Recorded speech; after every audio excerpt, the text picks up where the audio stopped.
ଆପଣ ଦେଖନ୍ତୁ ଏଇ ଯୋଉ ଡାହାଣୀ ଶବ୍ଦ ବ୍ୟବହାର ସେଟା ତ ଗୋଟେ ଶବ୍ଦ ନୁହେଁ, ସେଟା ଗୋଟେ ଅପଶବ୍ଦ, ସେଟା ଗୋଟେ ଗାଳିଟେ ଆଉ ମହିଳାଙ୍କ ପ୍ରତି ଅପମାନ ସୂଚକ ଭାବରେ ସେଟା ବ୍ୟବହାର କରାଯାଏ।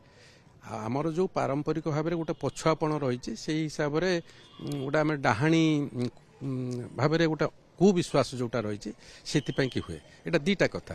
ଗୋଟେ କଥା ହେଲା ମହିଳାଙ୍କୁ ଗାଳି ପାଇଁ କି ହୁଏ, ଆଉ ଗୋଟେ ହେଉଛି ଆମ ଭିତରେ ଯେଉଁ ବହୁତ ପାରମ୍ପରିକ ଭାବରେ ପଛୁଆପଣ ରହିଛି, କୁସଂସ୍କାର ରହିଛି।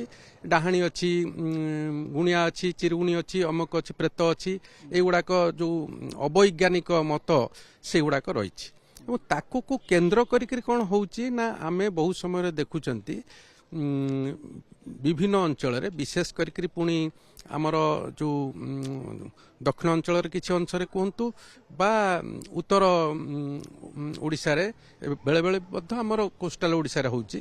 ତେଣୁ ଡାହାଣୀ ସନ୍ଦେହରେ ମହିଳାଙ୍କୁ ଅତ୍ୟାଚାର କରାଯାଉଛି, ମହିଳାଙ୍କୁ ହତ୍ୟା କରାଯାଉଛି, ତାଙ୍କର ଜମିବାଡ଼ିକି ଅକ୍ତିଆର କରି ନିଆଯାଉଛି, ତାଙ୍କ ପରିବାରକୁ ପୁରାପୁରି ପରିବାରକୁ ମଧ୍ୟ ବାସନ୍ଦ କରାଯାଉଛି।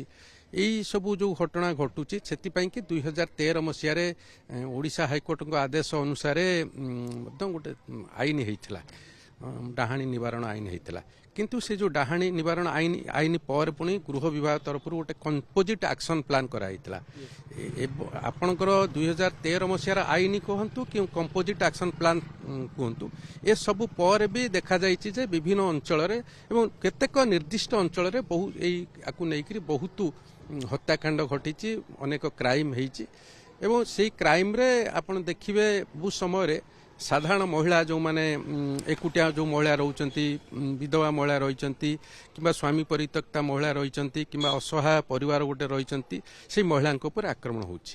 ଏବଂ ଖାଲି ବର୍ତ୍ତମାନ ଆମେ ଯଦି ଦେଖିବା ଆଉ କେତେକ ଅଞ୍ଚଳ ଅଛି ମଧ୍ୟ ଯେଉଁଠି କେବଳ ମହିଳା ନୁହେଁ, ଗୁଣିଆଙ୍କୁ ଦିଶାରେ ଗୁଣିଆ ଏକଥା କହିକି ମଧ୍ୟ ତାଙ୍କ ଉପରେ ଆକ୍ରମଣ କରାଯାଉଛି। ତେଣୁ ଏଇ ଯେଉଁ ୱିଚ୍ ହଣ୍ଟିଂ ଆକ୍ଟ 2013 ରହିଛି ସେଇଟା ଗୋଟେ ଜେଣ୍ଡର ନ୍ୟୁଟ୍ରାଲ କରାଯାଉ, ଡାହାଣୀ ଶବ୍ଦର ବ୍ୟବହାରକୁ ସମ୍ପୂର୍ଣ୍ଣ ଭାବରେ ଗୋଟେ ଅପରାଧ ବୋଲି ଘୋଷଣା କରାଯାଉ, ତାକୁ ନିଷେଧ କରାଯାଉ। ଏବଂ ଆମର ଯେଉଁ ଆଇନ ଅଛି ଏବଂ କମ୍ପୋଜିଟ୍ ଆକ୍ସନ୍ ପ୍ଲାନ୍ ରହିଛି ସେଇଟାକୁ ତାକୁ ଗୋଟେ ଦନ୍ତବିହୀନ ହେଇଛି, ତାକୁ ଦନ୍ତଯୁକ୍ତ କରାଯାଉ। ଆପଣଙ୍କର ପ୍ରତିଷେଧକମୂଳକ ବ୍ୟବସ୍ଥା ଆଇନରେ ରହୁ, ସେମାନଙ୍କ ପାଇଁ କି ଯେଉଁମାନେ ଆକ୍ରମଣର ଶିକାର ହେଉଛନ୍ତି, ଯେଉଁମାନେ ପୀଡ଼ିତ ହେଉଛନ୍ତି, ସେମାନଙ୍କୁ ଥଇଥାନ କରାଯାଉ, ସେମାନଙ୍କର ପୁନର୍ବାସ କରାଯାଉ। ଏବଂ ସାମଗ୍ରିକ ଭାବରେ ଏଇ ଯେଉଁ ପଛୁଆପଣ କୁସଂସ୍କାର ଯେଉଁ ରହିଛି, ଅବୈଜ୍ଞାନିକ ମତ ରହିଛି, ଡାହାଣୀ ଚିରୁଗୁଣି ପ୍ରେତ ଗୁଣିଆ, ତାକୁ ଦୂର କରିବା ପାଇଁକି ମଧ୍ୟ ସଚେତନତା ସୃଷ୍ଟି କରାଯାଉ। ଏବଂ ଏଇ ଯେଉଁ ସଚେତନତାରେ ବିଭିନ୍ନ ସ୍ଥାନୀୟ ଯୁବକ ସଂଘ, ମହିଳା ସଂଗଠନ, ଆଶାକର୍ମୀ, ଅଙ୍ଗନବାଡ଼ି କର୍ମୀ ଏମାନଙ୍କୁ ସାମିଲ କରାଯାଉ। ଏବଂ ଆପଣଙ୍କର ସେଇ ଯେଉଁ ଭାଷା, ସ୍ଥାନୀୟ ଭାଷା, ସ୍ଥାନୀୟ ଉପଭାଷା, ସେଇ ଭାଷା ଉପଭାଷାରେ ବିଭିନ୍ନ କଲଚରାଲ ଆକ୍ଟିଭିଟିଜ୍ କରାଯାଉ। ଏବଂ ଏଇଟା ଗୋଟେ ଉତ୍ତରଦାୟୀ କରାଯାଉ, ଯିଏ ମଧ୍ୟ এই କାର୍ଯ୍ୟରେ ଅବହେଳା କରିବ, ଯେଉଁ ସରକାରୀ କର୍ମକର୍ତ୍ତା ଯେଉଁମାନେ ଏଥିରେ ଦାୟିତ୍ୱରେ ରହିବେ ସେମାନଙ୍କୁ ମଧ୍ୟ ଉତ୍ତରଦାୟୀ କରାଯାଉ।